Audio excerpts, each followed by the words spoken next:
ఓం సాయిరాం. బాబా భక్తులందరికీ కూడా నమస్కారం అండి. అందరూ కూడా సుఖంగా సంతోషంగా ఎప్పుడూ కూడా ఆనందంగా ఉండాలి అని చెప్పి ఆ బాబాగారి తరపున నేను కూడా మనస్ఫూర్తిగా కోరుకుంటున్నాను. ఈరోజు బాబాగారు అందించే సందేశం ఏంటి అంటే కనుక, తల్లి నీతో ఒక భయంకరమైన రహస్యం చెప్తాను, నువ్వు జాగ్రత్తగా విను. ప్రాణం పోయినా కూడా ఈ ఒక్క విషయాన్ని మరవకు. వినకపోతే మాత్రం కటిక దరిద్రం అనేది అనుభవిస్తావు, జాగ్రత్త అని చెప్పి ఏదో తెలియని సందేశంతో బాబాగారు మన ముందుకు వచ్చారండి.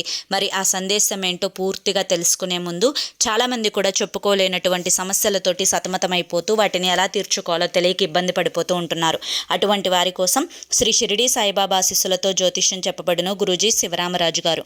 Phone number 9959422552. ప్రేమ, పెళ్లి, ఉద్యోగం, రాజకీయం, సంతానం లేక ఇబ్బంది పడుతున్న భార్యాభర్తల మధ్య గొడవలున్న, అప్పుల సమస్యలున్న, శత్రువుల సమస్యలున్న అవేంటో గురువు గారికి వివరించి చెప్పినట్లయితే వాటికి తగిన పూజలు చేసి గురువుగారు మీకు రోజులలోనే పరిష్కారాన్ని చూపిస్తారు. గురువుగారు చెప్పినట్లుగా 100కు 1000% జరుగుతుంది. నమ్మకంతో స్క్రీన్ మీద కనిపిస్తున్న నెంబర్కి అయితే కాంటాక్ట్ అవ్వండి. అంతేకాకుండా భార్యాభర్తల మధ్య వశీకరణ, స్త్రీ మరియు పురుషుల మధ్య వశీకరణ కూడా 100% జరపబడును. ఎటువంటి సంతాన సమస్యలకైనా కానీ గురువుగారి దగ్గర చక్కటి పరిష్కారం అనేది దొరుకుతుందండి. గురువుగారు ఎంతో మంది బాధలతోటి నిండిపోయిన వారి యొక్క జీవితాలలోకి సంతోషాలను నింపారు.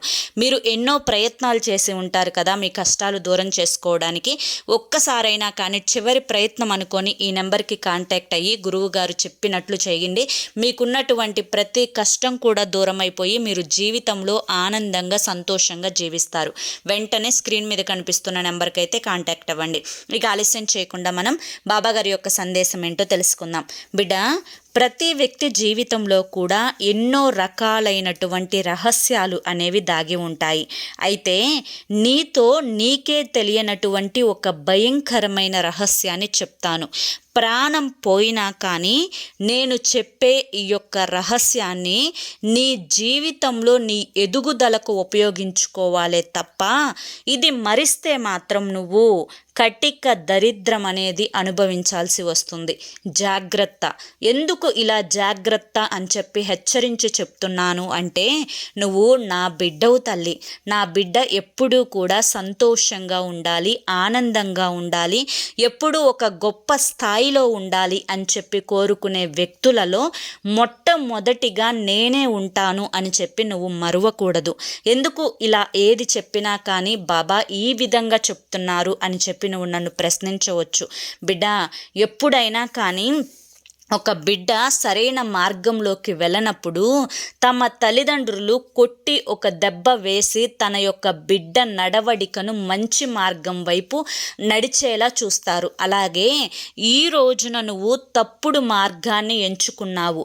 ఈ యొక్క తప్పుడు మార్గంలో నువ్వు తెలుసో తెలియకో అడుగు పెట్టావు. ఇప్పుడైనా కానీ నీ యొక్క మార్గాన్ని మంచి మార్గం వైపుకు తిప్పుకోకపోతే ఆ యొక్క చెడు మార్గం నిన్ను అనేక రకాలైనటువంటి కష్టాల బారిన పడేలా చేస్తుంది.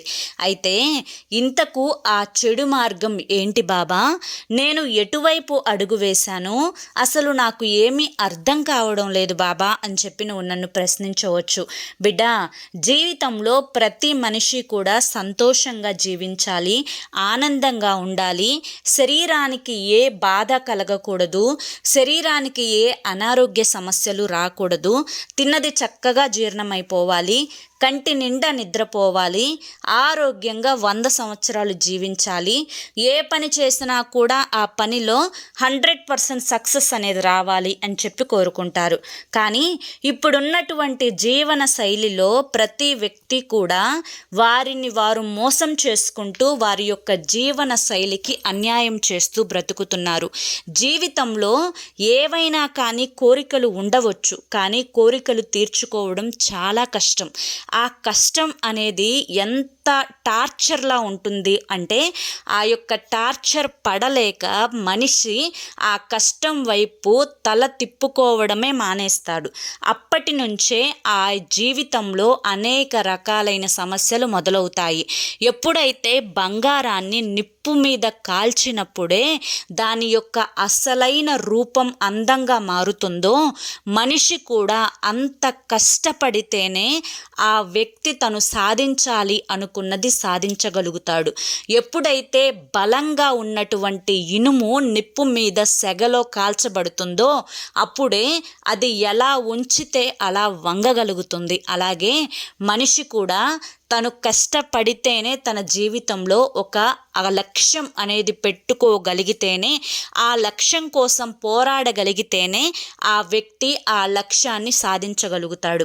బిడ్డ, అలా కాకుండా నువ్వు నీ జీవితాన్ని నీకు నువ్వే మోసం చేసుకుంటూ, నీకు నువ్వే అన్యాయం చేసుకుంటూ, నిన్ను నువ్వే నొప్పించుకుంటూ, నిన్ను నువ్వే బాధ పెట్టుకుంటూ నువ్వు ఆ యొక్క నరకప్రాయమైనటువంటి జీవితాన్ని, జాతకాన్ని నీకు నువ్వే రాసుకుంటున్నావు. ఎందుకు ఇలా చెప్తున్నాను అంటే కనుక, నేను నీకు ఇప్పుడు ఒక భయంకరమైన రహస్యాన్ని చెప్తాను. అది ఏంటి అంటే కనుక, బిడ్డ, నువ్వు కష్టపడటం మానేశావు. అలాగే నీవు జీవితంలో ఒక లక్ష్యం వైపు ఏ రోజు కూడా అడుగు పెట్టడం లేదు. ఈరోజు గడుస్తుంది కదా, ఈరోజు తింటున్నాను కదా, ఈరోజు చేతిలో రూపాయి ఉంది, నచ్చినట్లుగా బ్రతుకుతున్నాను కదా, సరదాగా ఉంటున్నాను కదా, పడుకుంటున్నాను కదా అని ఆలోచిస్తున్నావు. కానీ నీ యొక్క ఆరోగ్యాన్ని అక్కడ నిర్లక్ష్యం చేసుకుంటున్నావు. ఏదైతే తినకూడని పదార్థాలు ఉంటున్నాయో వాటిని తింటున్నావు, తాగుతున్నావు.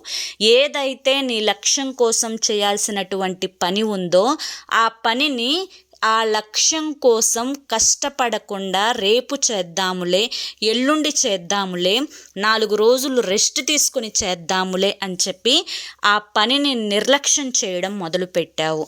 అలాగే శరీరానికి ఎటువంటి శ్రమను, అలాగే వ్యాయామాన్ని ఇవ్వకుండా ఆ శరీరాన్ని కూర్చోపెట్టి, పడుకోపెట్టి రోగాలి బారిన పడేటట్లుగా నీకు నువ్వే నీ శరీరాన్ని సిద్ధపరచుకుంటూ ఉన్నావు. అలాగే సమయాన్ని అనవసరంగా టీవీలు చూడటంలో, మొబైల్ చూడడంలో ఉపయోగించుకుంటూ ఉన్నావు. ఇలా నీ జీవితాన్ని నువ్వే నిప్పుల గుండంలోకి నెట్టివేసుకుంటున్నావు. చివరికి నిన్ను నువ్వే పతనం చేసుకుంటున్నావు. ఇలా పతనం చేసుకుంటున్నావు అని చెప్పి నీకు నువ్వే తెలుసుకోలేనటువంటి రహస్యంలో పడిపోతున్నావు. కాబట్టే ఇంత కటిక దరిద్రాన్ని అనుభవిస్తూ ఉన్నావు. బిడ్డ, ఎప్పుడైనా మనిషి కష్టపడి ఫలితాన్ని ఇవ్వమని భగవంతుణ్ణి అడగాలి.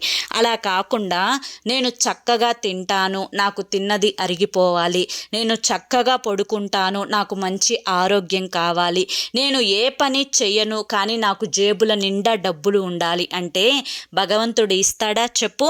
నువ్వు కష్టపడగలిగినంత వరకు కష్టపడి ఆ కష్టానికి తగిన ప్రతిఫలాన్ని ఇవ్వమంటే భగవంతుడు ఇస్తాడే తప్ప, నువ్వు కూర్చొని తింటూ, తిన్నది అరగక రోగాలు తెచ్చుకుంటూ, శరీరాన్ని శ్రమ పెట్టుకోకుండా నొప్పులతో బాధపడుతూ, నీ శరీరాన్ని నీవు మోయడానికే కష్టతరంగా ఉన్నంత బరువుగా మార్చుకుంటూ, నీకంటూ ఒక లక్ష్యం లేకుండా, నీ యొక్క శరీరపు బరువుతోటి, అలసటతోటి నిన్ను నువ్వు టార్చర్ చేసుకుంటూ, ఎక్కడికక్కడ డబ్బులు చేతిలో లేక అప్పులు చేసుకుంటూ నీ జీవితాన్ని దరిద్రం వైపు నెట్టుకుంటున్నావు. ఇప్పుడైనా మేలుకో. నువ్వు చక్కగా సరైన ఆహారాన్ని తీసుకో, టైంకి తిను, చక్కగా టైంకి పడుకో. ప్రతిరోజు కూడా నీకు ఉన్నటువంటి విలువైన సమయాన్ని నీ లక్ష్యం కోసం, అంటే నీ యొక్క పట్టుదల సాధించడం కోసం నువ్వు ఆ లక్ష్యం వైపు ఎంతవరకు కష్టపడగలగాలో అంతవరకు కష్టపడాలి అని చెప్పి ఒక టార్గెట్ పెట్టుకొని పేపర్ మీద రాసుకో. దానికి తగ్గట్లుగా నువ్వు పని చెయ్యి. ఏ రోజు కూడా నీ ఆరోగ్యాన్ని నిర్లక్ష్యం చేసుకోకు. ప్రతిరోజు కూడా నీ శరీరానికి 1 గంట సేపు వ్యాయామాన్ని ఇవ్వు. అది నువ్వు యోగా చేస్తావా, లేదా నడక చేసుకుంటావా, లేకపోతే ఏదన్నా కానీ ఎక్సర్సైజ్ చేస్తావా, ఇంకా ఏదైనా చేస్తావా, అది నీ ఇష్టం. కానీ ఖచ్చితంగా నీ శరీరానికి చెమటలు పట్టి తీరాల్సిందే. అలాగే కంటి నిండా 8 గంటలు నిద్రపోవాల్సిందే. ఈ విధంగా ఉంటేనే నువ్వు అనుకున్నది అనుకున్నట్లుగా నీ జీవితంలో జరుగుతుంది. లేకపోతే ఇటు డబ్బు ఉండదు, ఇటు ఆనందం ఉండదు, ఇటు మనశ్శాంతి ఉండదు, ఉండదు, ఇటు ఆరోగ్యం ఉండదు, నలుగురిలో కీర్తి ప్రతిష్టలు ఉండవు, నలుగురిలో పరువు కూడా పోగొట్టుకుంటావు.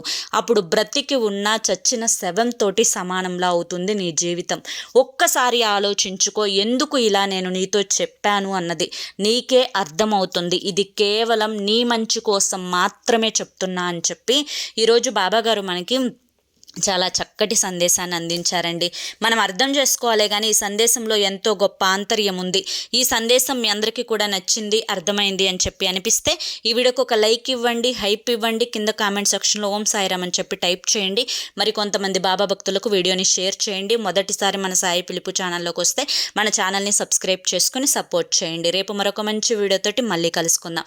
అంతవరకు కూడా బాబాగారి యొక్క ఆశీస్సులు మీ మీద, మీ కుటుంబ సభ్యుల మీద ఎల్లకాలం ఉండాలి అని చెప్పి మనస్ఫూర్తిగా కోరుకుంటూ సర్వేజన సుఖినో భవంతు.